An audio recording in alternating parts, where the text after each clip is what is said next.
없으리로다. 그가 나를 푸른 초장에 누이시며 쉴만한 물가으로 인도하시는도다. 신혼 시기 때 저희가 전세를 잘못 들어가서 저희 전세금을 다 날리게 되는, 나한테 오는 박수를 가장 먼저 하나님께 드려야겠다라는 생각이 들어서 저는 박수 치시는 관객들은 모르죠. 저는 들어오면 먼저 하나님께 이렇게 드려요. 걔네들이 나왔을 때는 뭐 어떤 나쁜 짓을 하고 뭐 그런 거는 안 보여요. 너무나 감사한 게 정말 그렇게 그런 친구들이 끼가 많이 있거든요. 노래를 너무 잘하는 거예요.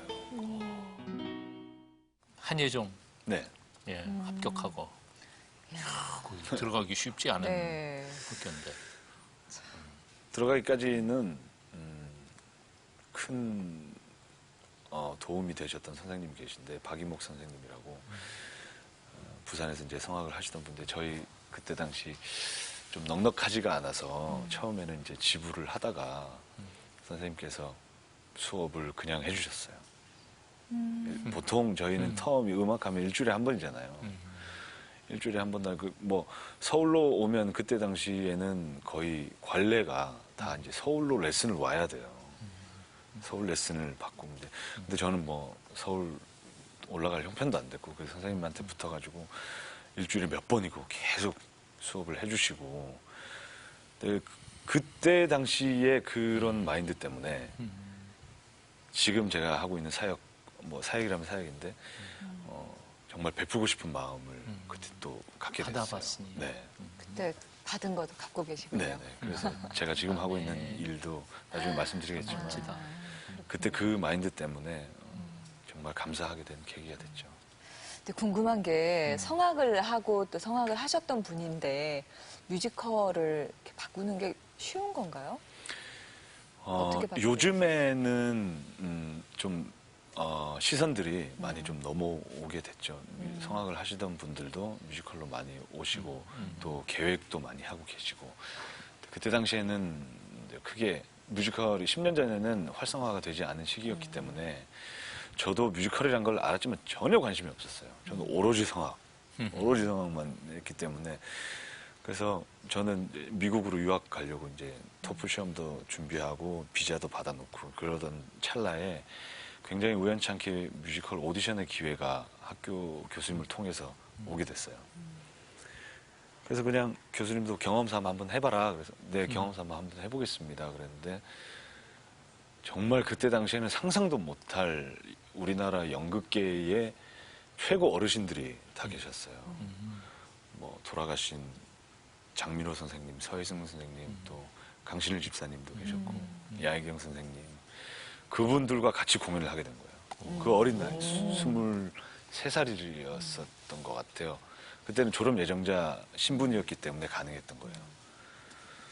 그래서 정말 그때는 제가 1학년 때부터 오페라를 했지만 오페라에서 사실 연기하는 게 되게 재밌었고 또 칭찬도 많이 받고 있었는데 뭐 하면 되겠지라는 생각이었는데 정말 오페라 하면서의 연기는 아무런 도움이 안 되는 거예요. 그 제가 연습실에 딱 섰는데 정말 한 발짝 걷지도 못했어요. 말도 못했고 그때 당시에는 사투리도 못 고쳤었거든요. 아, 그러고 보니까 사투리 안 쓰네. 아, 부산 사투리가 좀 심했어요? 그렇죠. 그 1학년 때 좀 안 좋은 기억이 있었어요.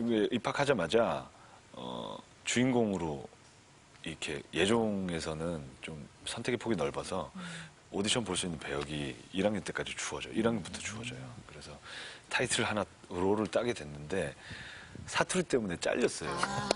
그랬구나. 다이얼로그를 노래는 한국말로 괜찮은데 하는데 대사가 도저히 안 되는 거예요. 그래서 잘리고 그때 제가 생각을 정말 후회스럽게 생각했던 게 그러면 사투리를 빨리 고쳐야겠다라고 생각을 안 하고 그러면 내가 앞으로는 대사에 있는 이런 거는 절대 안 해라고 생각을 해서 네, 거꾸로 생각을 해서 더 열심히 쓰게 됐어요. 아. 왜 그랬는지 모르겠는데 일종의 그런 좀 반항심 같은 게 그렇지. 됐나 봐요. 그래서 그럴 수도 있지. 주위에 있는 친한 전라도 친구까지 다 경상도화를 만들고 그러다가 이제 갑자기 그런 기회가 주어졌는데 또 사극임에도 불구하고 이렇게 말을 하기가 너무 힘들어서 고생을 했죠. 네, 짧은 시간에. 근데 되게 사투리 고치는 노하우 중에 하나가 그때 선배님 부산 출신의 연극 선배님한테 배운 건데 제2 외국어를 배우듯이 모든 인토네이션과 억양을 다 습득을 했어요. 그 뉴스를 보면서 말을 한 번 더 배우셨네요. 네. 그러니까 지금 제가 얘기하는 이런 억양들을 감으로 익힌 게 아니고 그냥 연습. 습득해서 익혀버린 거예요. 그래서 짧은 시간 안에 고치게 됐죠. 보통 사람이 아니에요. 그러게요. 아. 정말 그 끈기와 열정이 대단합니다. 근데 그런 것들을 이런 습성들을 하나님께서 안 주셨다면 지금은 뭘 하고 있을지 모르겠어요. 근데 제가 항상 마음속에 군대에서 제 포지션상 교회를 못 가게 됐어요. 단 한 번도 못 갔어요. 왜냐하면 군대를 빨리 갔다 와서 빨리 공부를 하고 싶어서 휴학을 하자마자 그 다음 주인가 바로 군대를 갔어요. 그래서 제일 빨리 갈 수 있는 의경으로 갔고 그 다음에 휴가를 다 밀어가지고 제대하기 전에 복학을 했어요. 그때 사실 신앙생활을 같이 하던 친구들이 없어지니까 유지하기가 힘들더라고요. 더군다나 교회를 안 가니까. 그렇게 뜨거웠고 그렇게 가는 곳마다 찬양으로 하던 놈이 교회를 안 가니까 너무 이게 멀어지게 버린 거예요. 하나님과. 기도하던 것도 정말 그냥 버릇처럼 그냥 밥 먹을 때도 잘 먹겠습니다. 아멘. 뭐 이렇게 해버리고. 그럼에도 불구하고 제 마음속 깊은 곳에는 하나님은 나를 사랑하시는 것 같아. 특별히 사랑하시는 것 같아. 라는 마인드가 계속 주어졌던 것 같아요. 그러면서 한편으로는 나 이렇게 계속 하다가 한번 치실 텐데 이런 생각을 하는 거예요. 그래서 나 빨리 기도하고 그때 제대로 돌아가야 첫사랑을 회복해야 돼, 해독해야 돼. 첫사랑이 중학교 때였거든요. 그 뮤지컬로 그 한 번째 그걸로 그냥 바로 들어간 거예요? 뮤지컬계로? 학교 다닐 그 때. 계기가 있어요. 그래서 첫 작품이 평양에 가서 첫 작품이 평양에서 네, 하셨어요? 평양에 가서 공연을 하는 금강이라는 작품이에요. 근데 사실 그때 그 연출하시던 분께서 저를 오디션을 보시고 쓰시기로 하셔서 주인공 언더스타디를 시켜줘요. 언더스타디가 뭐냐면 이제 주인공들이 갑자기 다치거나 이제 무대에 못 올라갈 경우에 갑자기 투입되는 그런 포지션. 소위 대타네. 네, 그러니까 항상 대기하는 거죠. 다른 역할을 하면서 대기하고 있는 거예요. 그래서 연습을 꾸준히 계속 시켜주셨고, 그래서 2004년도에 원래 올라가기로 했었는데 남북 관계가 안 좋아져서 갑자기 못 가게 됐어요. 그래서 이제 서울, 경기도 인근에서만 공연을 올리게 됐고, 그리고 다시 본업으로 돌아왔어요. 다시 오페라를 하고 다시 유학 준비를 하다가 2005년도에 갑자기 소집이 된 거예요. 갑자기 좋았다. 한 달 남겨두고. 그랬더니 원래 배역들이 다 다른 공연 계약돼 있고 그래서 근데 저는 그때 당시에는 없었으니까 제가 그 주인공 역할을 가게 된 거예요. 그래서 그 선배님은 정렬 선배님이라는 분은 다른 공연을 하고 계셨고 또 그래서 갑자기 소집이 돼서 올라가게 됐는데 그 북한 안내원 하시는 분들이 북한 사람들은 공연을 보면서 울기는 많이 운대요. 근데 절대 웃지는 않는데요. 그럼 어떠냐. 참 힘들겠다. 우리 가면 좀 유쾌한 면도 있고. 근데 올라갔는데 아니나 다를까 웃고 울고 너무나 마음이 확 바뀌는 게 무대에서 느껴지는 거예요. 관객들 반응이. 네. 저는 경험이 없음에도 불구하고 그게 그냥 원래 공연 위에서는 무대 위에서는 전혀 신경을 못 써요. 근데 그게 딱 들어오더라고요, 저는. 그래서 오페라에서는 경험할 수 없었던 거예요. 그래서 평양 영에서 돌아오는 비행기 안에서 이거다. 그래서 그 다음 날부터 오디션을 보러 다니기 시작했어요. 이거를 조금 유학을 접게 되고 그 다음 날부터 시작을 하게 됐죠. 그래서 그때는 정말 뭐 어떻게 아무 방법이 없었어요. 할 수 있는 방법도 지금은 뮤지컬 과도 많이 생기고 체계화됐지만 그냥 맨몸에 부딪힌 거 쳤던 거예요. 첫 작품을 그냥 오디션 공고만 인터넷에 있는 걸 보고 무조건 찾아갔어요. 그게 무슨 작품인지도 모르고. 그 가스펠이라는 뮤지컬인데 그게 이제 락 스타일이고 이제 댄스도 있고 그런데 저는 그것도 모르고 양복에 넥타이 메고 가가지고 그 락 스타일을 성악으로 그냥 푹 물러버린 거예요. 그래서 뭐 트레이닝복 아무도 오디션도 봐야 되는데 아무도 없잖아요. 그래서 양복 입고 춤추고 그랬어요. 그래서 그때 당시에 심사위원분들이 정말 좀 이상한 놈. 독특해서 눈에 더 띄셨겠어요. 그래서 눈에 더 떠서 나중에 굉장히 더 작품 많이 하는데 도움이 많이 됐었어요. 근데 굉장히 독특하네요. 그 후로는 뭐 많이 했죠. 네. 지난 10년 동안 쉼 없이 시켜주신 것 같아요. 조금 기억에 남는 작품들 쭉 한번 소개를 좀. 사실 이게 너무나 감사한 게 하나님의 은혜인 게 제 자랑은 아니지만 남자들의 로망인 롤이 있어요. 배역들이. 근데 어린 그렇게 젊은 나이에 그 역할을 다 시켜주셨어요. 저는 10년 만에 그걸 다 해버린 거예요. 제가 하고 싶은 역할을. 그래서 이제 오페라의 유령, 지킬 앤 하이드, 스위니 토드라는 작품도 했었고, 영웅, 안중근 장군님 얘기. 그래서 그게 너무나 감사한 게 그래서 이제 저는 이제 교육의 뜻이 있었어요 옛날부터. 그래서 또 그것도 기도를 하다가 하나님께서 그래서 되게 어린 나이에 32살 되는 나이에 전임 교수를 시켜주셔가지고 학교에서 이제 또 애기 이제 학생들을 또 가르치고 있고. 그래서 그 작품들이 기억난다기보다 그걸 생각하면 그냥 감사한 마음밖에 안 드는. 군복무하면서 교회는 한 번도 못 가고 그래서 신앙적 열정은 많이 식었다는 얘기를 했는데 그 얘기 좀 어떻게 신앙으로 회복할 수 있었던지. 그게 이제 근데 또 감사한 게 그런 마인드를 주시는 것 자체가 좀 감사한 것 같아요. 언젠가 잘못하면 큰일 나겠다. 큰일 나겠다. 하지만 나를 사랑하고 계시는 것 같아. 계신다. 그게 느껴졌거든요. 저는 드리는 건 없는데 챙겨주시기는 챙겨주시는 것 같아서 항상. 그 배짱 좋은 믿음인 것 같아요.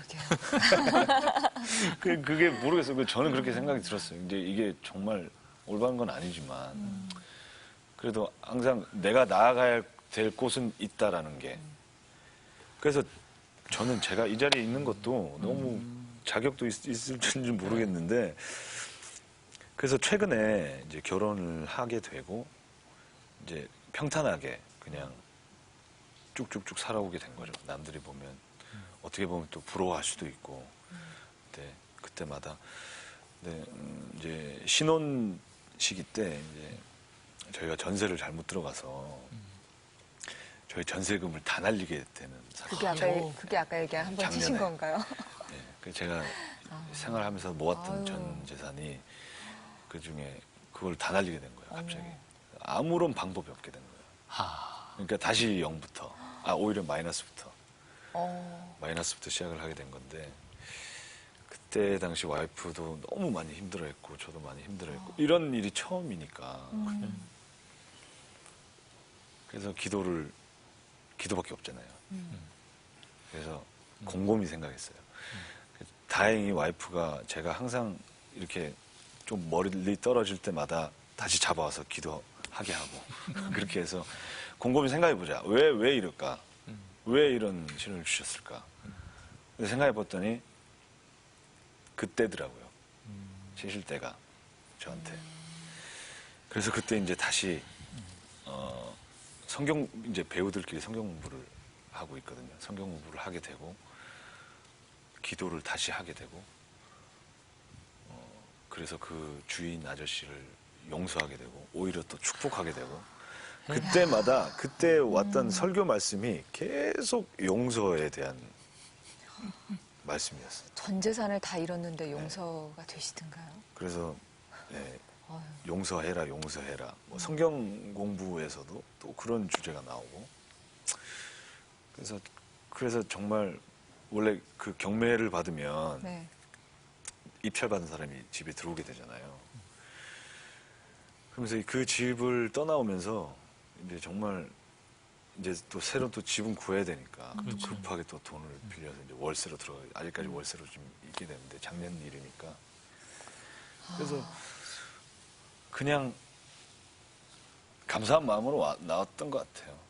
그래서 다시 지금은 오히려 그때 지금은 웃으면서 이런 얘기를 할 수 있지만 그래서 오히려 지금은 또 편하게 이런 얘기를 하게 됐고 근데 오히려 와이프랑 저는 감사하게 생각하는 것 같아요. 그때 아니었다면 그냥 또 그냥 그런 식으로 살았었겠죠. 그냥 한 푼도 못 받고 나왔어요. 그 경매 들어오시는 분한테 인사비만 받고 나왔어요. 예, 입찰 받으신 분한테. 그게 얼마나 가슴 찢어지는 일이에요. 참. 근데 감사함으로 나오셨다는 건 믿음을 회복할 수 있는 기회가 됐다. 그게 그 오히려 더 감사함인가요? 감사한 것 같아요. 근데 또 지금 돌아켜 보면 지금 제 입장에서는 그냥 굶기시지는 않거든요. 그렇지? 그게 감사한 거죠. 그런 일을 겪고 난 다음에 삶의 모든 면에서 아마 많이 달라졌을 거라고 생각이 드는데 네, 맞습니다. 일하는 면이나 뭐 가정생활이나 어떻게 변화됐어요? 오히려 이제 와이프랑은 더 이제 기도하게 되고 감사하게 되는 마음들가 있고 감사하게 되는 것들을 변화하는 것 중에 그냥 제가 무대 위에서 연기하고 저의 실력을 보여드릴 수 있는 그 자체가 너무 감사하다는 인식이 들어왔어요. 그래서 바뀐 것 중에 하나가 이제 배우들이 커튼콜을 하잖아요. 그러면 들어가면서 이제 인사드리고 하는. 나한테 오는 박수를 가장 먼저 하나님께 드려야겠다라는 생각이 들어서 저는 박수 치시는 관객들은 모르죠. 저는 들어오면 먼저 하나님께 이렇게 드려요. 그러면 관객들도 모르게 하나님한테 그 박수는 잠깐 동안이라도 올라가게 되는 거죠. 그 다음에 제가 받게 되고. 그리고 작품 할 때마다 이제 배우들끼리 자, 우리 기도하고 시작할 사람 그래서 이제 항상 기도하고 시작하게 되고 이제 뭐 저희 아버님이나 목사님이나 또 혹시 공연 보러 오시면 이제 기도 부탁드리고 공연 전에. 그래서 항상 기도가 제가 이 작품을 통해서 어떠한 방법일지는 하나님께서 하시는 거지만 영광 돌릴 수 있는 길이 되게 해달라고. 네. 근데 사실 그게 굉장히 힘든 거예요. 예를 들어서 제가 정말 살인자의 역할을 맡았는데 이걸로 어떻게 하나님께 영광을 돌리게 돼. 근데 그거는 하나님께서 알아서 하실 일인 것 같아요. 제가 중심만 돼 있으면. 좋은 연기를 통해서 하나님께 영광을 돌린다는 건 참 귀한 네, 일이죠. 그래서 오히려 그 일 있고 나서는 정말 급급하고 정신없고 여유 없던 마음들이 좀 놔지게 됐던 것 같아요. 오히려 더 감사할 수 있는 계기가 됐고. 아멘. 아주 의미 있는 콘서트도 하셨더라고요. 의의 나무 콘서트. 네, 사실 의의 나무 콘서트도 한번 저를 치시기 전에 했던 거예요. 치시기 전에 와이프랑 이제 저는 와이프랑 항상 찬양을 하면서 와이프가 반주해주고 제가 찬양을 하고 하는데 찬송가가 외면되는 요즘이 너무 안타까운 거예요. 그래서 정말 은혜로운 멜로디와 가사는 찬송가거든요. 맞아요. 사실 이 찬송가를 좀 회복할 수 없을까 생각을